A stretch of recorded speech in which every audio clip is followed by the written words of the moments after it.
The LA Kings opened up training camp on Thursday. We already have a few answers to some key questions. We talk about that and more on this edition of Locked On LA Kings.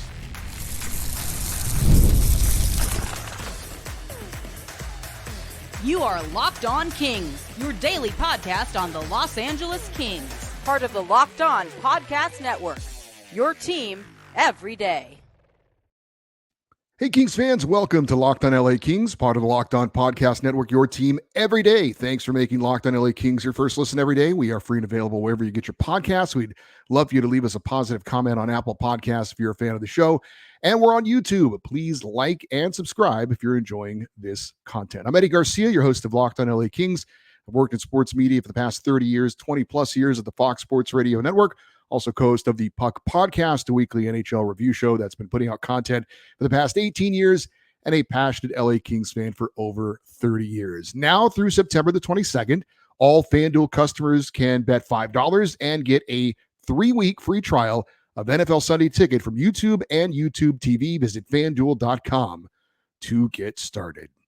Well, 68 players, most of whom will make up the rosters for the LA Kings and Ontario Reign this season, took to the ice at the Toyota Sports Performance Center in El Segundo on Thursday to get ready for the upcoming season as training camp is officially underway. We already have some things to discuss, but before we get into that, I did want to do a quick overview of what's going on over the next week or so for the LA Kings and training camp. Now, today on Thursday, as well as Friday, Saturday, and Sunday, those 68 players are going to take part in 3 practices and 1 scrimmage each day. If you don't know what a scrimmage is, it's basically an inter-squad game. So Monday, there will be a game group, and those players are traveling to Salt Lake City. They'll have a morning skate, and then that night, the Kings will play their first of 6 preseason games as they take on the Utah Hockey Club. Again, that's coming up on Monday. Now, the remainder of the players that stay behind in LA, they'll have 2 practice sessions. Now, there'll be an off day on Tuesday. Wednesday, another game group of players will be in Las Vegas. They'll have a morning skate and then play the Golden Knights that night. In the second preseason game for the LA Kings, the group that stays behind will have a couple of practices. Now, along the way, the roster is going to be pared down and start to take shape for what the LA Kings and Ontario Reign are going to look like for this coming season. Now, on Monday, September 30th, the Reign will officially begin their training camp, and they will have their group of players separately from the LA Kings, and the Kings will have their group set for the upcoming preseason that will eventually be moving to Quebec for the final practices and the final 2 preseason games. Those are October 3rd and October the 5th. The only 2 chances to see the LA Kings preseason-wise in Southern California are September 28th in Ontario against the Ducks and September 30th in Anaheim, also against the Ducks. It all culminates with the season opener in Buffalo, October 10th, with the Kings starting the season on a 7-game road trip. So a little bit of a roadmap for what's coming up with the LA Kings, as I know some more listeners and viewers are now joining us now that the Kings training camp is underway and the preseason's about to get going, and we're getting into the season very soon for the LA Kings. Now, we did get certain players skating together in the preseason opener as far as the practices for the LA Kings training camp opener. And we're going to preview what some of the line combinations look like and what they could look like for the start of the season. We also heard from some of the players and new full-time head coach Jim Hiller as well. So let's get into the first day of Kings training camp. Now, one of the big questions going into training camp, and the biggest question for me, was how would new head coach Jim Hiller put his stamp on this year's team? Well, we can certainly get a little glimpse of that right off the bat. And look, things can certainly evolve over the season. And we know when Jim Hiller took over last season, he really didn't have the time or the luxury of being able to put his stamp on this team. He was tasked by GM Rob Blake to get the Kings playing better hockey and get them into the playoffs, and he did that. Over the final 34 games of the season, the Kings were a very solid 21-12-1. That was the 7th best record in the NHL over that time period, and they finished 3rd in the Pacific Division. So he did his job. But Jim Hiller now has a chance to make some changes as far as the overall strategy, the systems, what his philosophies are. And obviously that wasn't the case last season, but now it is. So the quote of the day as far as this is concerned, came from team captain Anze Kopitar when he said, quote, "We are not going to be playing the 1-3-1 this year." Now, some of you know exactly what he's talking about. Some of you might have a clue, and some of you may be completely clueless. So, what Ajay Kopitar is talking about is the system that the Kings implemented under former head coach Todd McClellan, where you had one player up top, kind of at the other team's blue line, three players lined up like vertically if you're looking at the ice surface in the neutral zone around the red line center ice, and then one player back around the Kings' blue line. Now, when the Kings were set up in this, some call this a neutral zone trap. It made it very difficult for teams to be able to skate through that 1-3-1. It forced teams to have to dump the puck in the zone and then have to go chase it. Now, a lot of skillful players and teams that had more skilled players hated playing against it because it took away that skill of being able to skate the puck into the zone to set up their offense. And that is what was great about the 1-3-1. And other teams hated it. And we had, players last season openly complaining about it in the media. And there was a discussion for a little while, particularly north of the border, because I think it kind of originated with some Canadian players and teams complaining about it. And they were talking about, is the 1-3-1 a bad thing for hockey? And this is not the first time this discussion has been had. The 1-3-1 certainly wasn't originated by Todd McClellan and the Kings. It's been around for many, many years. Probably most notably, the New Jersey Devils used it in the mid-90s to win multiple Stanley Cups. And it was criticized back then as well because it's not a fun style to watch. But it can be very, very effective. So why is it a good thing that the Kings are moving away from it? Shouldn't we like the fact that other teams hate playing against that 1-3-1? And you can certainly make that argument, but it's also a passive system. You're sitting back. You could argue it also leads to a certain kind of a mindset as well. And it appears as, the Kings players are now excited about this. The fact that Jim Hiller wants his team to be more aggressive. The Kings still want their identity. They want to be able to play good defense, but it will be a more in-your-face physical type of a style that hopefully also will lead to a more aggressive style offensively as well. In other words, the Kings are being more proactive rather than reactive. At least that's the theory. And I got to say, I'm up for it. And it certainly appears from some of the comments that the Kings players are welcoming this change as well. As training camp has started, the Kings are using a 2-2-1 right now. And head coach Jim Hiller was obviously asked about the change. And he had to say, quote, "We just think where we're at now as a franchise, it's time to make an adjustment to see if we can get the forwards to skate a little bit more, and hopefully we get better results because of it." So the Kings are looking to play a bit of a more aggressive system, a more proactive system. And they're also looking to play a more aggressive style with hopefully some players that they've brought in from the outside to do that. Blue collar type of guys like Tanner Jeannot, Warren Foegele, and Joel Edmondson. Now, on the first day of training camp, Tanner Jeannot and Warren Foegele got into it in the scrimmage, had to be separated by their teammates. So we're already seeing from these new players a bit of truculence, as Brian Burke once said, if you know who that is. Some aggressiveness, some sandpaper, as they like to call it. And several players afterwards, after the first day of training camp, did say it felt like a more physical camp than they have had in recent years. Another change, in as far as how the Kings are hoping to look and be different this year, with a new style being put in, no more 1-2-1, and again, a more aggressive style.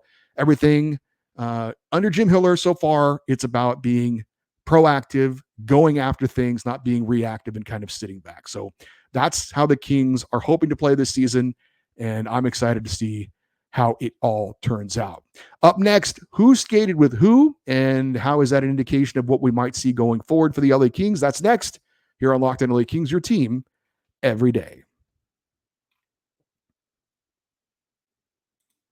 You've heard us talk about FanDuel, America's #1 sports book. Well, we have something a little different for you. Now through September 22nd, all FanDuel customers can bet $5 and get a 3-week free trial of NFL Sunday Ticket from YouTube and YouTube TV.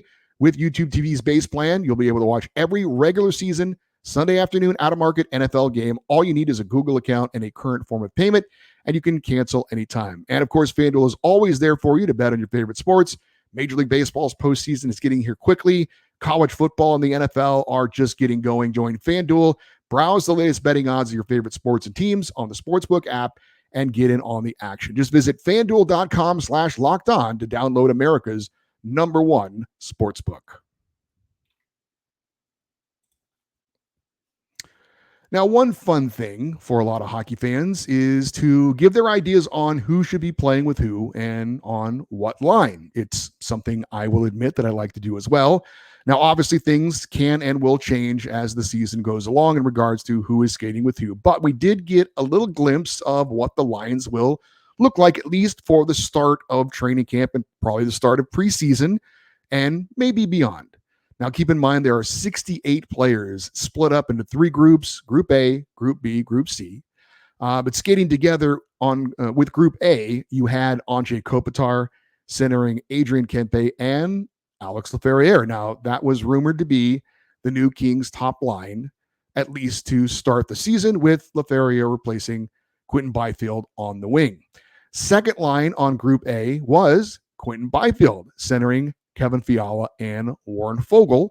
This has been rumored to be the Kings' likely third line once the season starts. I personally prefer to see them be the second line, but we can get into that more as we go along. Now, Group B's top line was Philip Deneau centering Trevor Moore and Tanner Jeannot. I'd prefer to see this as the Kings' third line, but many believe that this will start off the season being the Kings' second line, and we shall see. The Group B second line had Akil Thomas centering Trevor Lewis, and Arthur Kaliev, more on Artie, coming up. That could be the Kings' fourth line or part of the Kings' fourth line. That remains to be seen. That is the one line that is going to be possibly in flux as we go along, and that could change game to game as well, as players could come in and out of the lineup. Also, we saw Alex Turcotte centering the third line on Group A, and he had Samuel Fagemo and Jeff Malott on his wings. And I'll be honest, I don't know a lot about Jeff Malott. He's the one player that is probably a player maybe you have not heard of as well that I mentioned. As far as these forward groups, the Kings signed him this offseason to a 2-year deal for the league minimum, $775,000 per season. He's 27 years old. He has played most of the past 4 seasons in the AHL. He was in the Winnipeg Jets organization, and he has played a total of 1 career NHL game. Certainly seems like a guy who is going to be with the Ontario Reign this season. As far as Group C, we talked about the 3 groups. It was made up of mostly AHL players and players that will be back in juniors, and also some camp invites as well. Now, as I mentioned, a lot of people like to give their opinions on the lines. I said I'm no different, and I don't have a big issue with what we've seen here to start training camp from new head coach Jim Hiller. And again, certainly things can change. I'm okay with what I saw. It just, the one thing, I guess, I don't even know if you'd call it a complaint, but I just really don't like seeing Kevin Fiala on the third line. And I know he has produced from that third line spot before. And I get the idea and the understanding that you want to have a balanced lineup, and that certainly makes a lot of sense. But to me, Kevin Fiala is an elite talent, and I don't think you should put elite talents on the third line. And I know people will say it's not necessarily about the line, it's about the minutes. But if you look around the NHL, it's extremely rare for a guy like Kevin Fiala to be playing on a team's third line. Now, that said, I do like the idea of pairing him up with Quinton Byfield. Now, if you're of the opinion, I guess the argument would be made that maybe Q isn't ready to be a second line center. And I understand that. I think that's not hard to understand. But it's just hard for me to see a Tanner Jeannot playing on a second line and a Kevin Fiala on a third line. That just doesn't kind of compute to me. Tanner Jeannot to me is a third line guy, and Kevin Fiala is a top 6 forward. But that it appears that's not going to be the way things start out. Now, that could change. And again, it's not like I can't understand where the line of thinking is coming from, if in fact that is the case. Hopefully, eventually, Quentin Byfield plays very well at the center position, and maybe they feel at some point that he'd be better served on the second line. And then you have got Kevin Fiala with him, and all things are right. And Tanner Jeannot and Philip Deneau and Trevor Moore would slide down to the third line. But again, we'll see how it goes. That's my only minor complaint, if you want to call it that, with what we've seen so far here early in training camp. As far as the defensive pairings go, no surprises really there. I mean, the Group B had Drew Doughty and Mikey Anderson as the top pairing, and Brant Clark and Joel Edmondson on the second pairing. Group A had Vladislav Gavrikov and Jordan Spence as the top pairing, and Andreas Engelland and Kyle Burrows, who's a new player that's come in to the organization, on the second pairing. So that seems to be an indication that Spence would be paired with Gavrikov on that second pairing when the NHL season gets going, and that Clark would be on the third pairing with Joel Edmondson. Not a big surprise necessarily. I would prefer to see Brant Clark on that second pairing with Vladislav Gavrikov, but I don't have a big issue with this either. If in fact this does turn out to be the case. Now, perhaps Clark will eventually move up, and I could certainly understand the Kings saying, look, Jordan Spence has a little more seniority than you do. He's played a full NHL season. He's done a good job. Maybe he deserves a bit of a promotion, or at least the first opportunity to see what he can do on that second pairing, as Clark obviously transitions into a full-time NHL role. So again, that does make sense if that's the thinking, if that's how it actually turns out. Eventually, though, I think, Brant Clark, as he goes along, certainly not a third pairing defenseman. But again, getting used to the NHL, you want to ease him into it. Okay, I don't have a huge complaint with that either. As for the goaltenders, you had Darcy Kemper and Eric Portillo, the Group A tandem. You're talking about the supposed number one goalies for both the LA Kings and the Ontario Reign.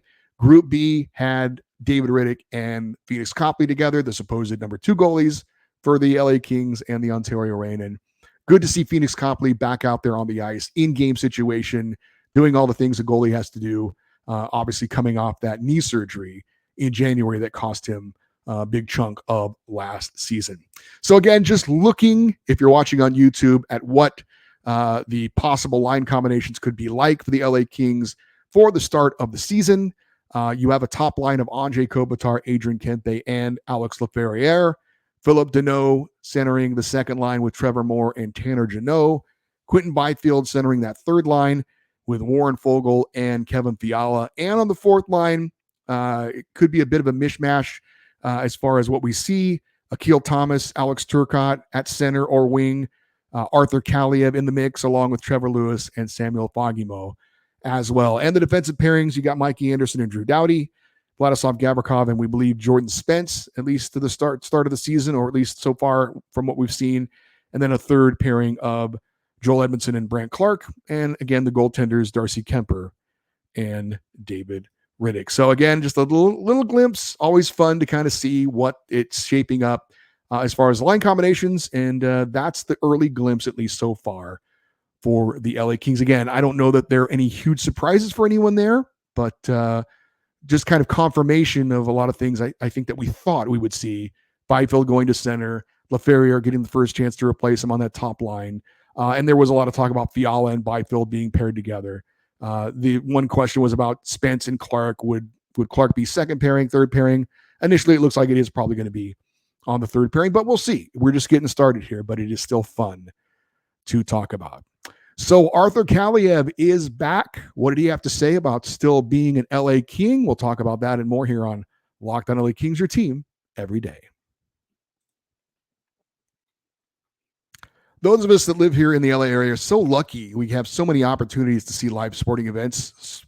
Certainly, I'm a huge sports fan, not just hockey, but pretty big football fan. Matter of fact, this weekend, I'm heading off to Pittsburgh with my wife to see her LA Chargers face my Pittsburgh Steelers. So pray for me that, hopefully Justin Herbert doesn't get injured in a sack or something. That would be a long plane ride back home. But anyway, we got our tickets using Gametime, and we got great seats at a great price. And it's not just about sports with Gametime. There's theater events, concerts as well. And no matter what you enjoy, you need to do what I do and use Gametime for your ticket needs. Gametime has a new feature.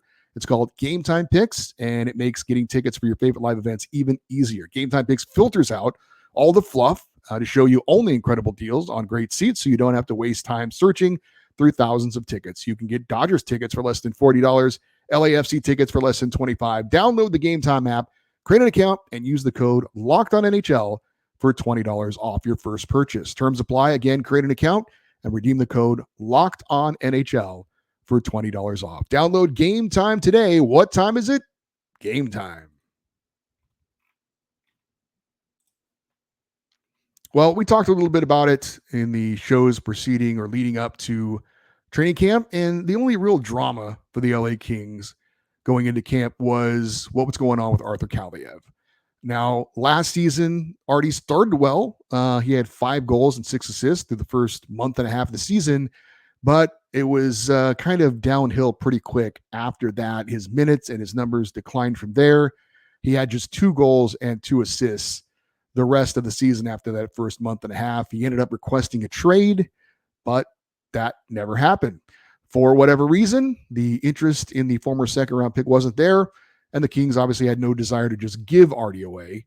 So, with his only option as a restricted free agent to either go play overseas or re-sign with the LA Kings, Arthur Kaliev agreed on a 1-year deal on the eve of training camp worth $825,000. Asked about Arthur Kaliev, head coach Jim Hiller told friend of the show Russell Morgan from Hockey Royalty, quote, "We'll move on from what happened in the past, at least from our perspective.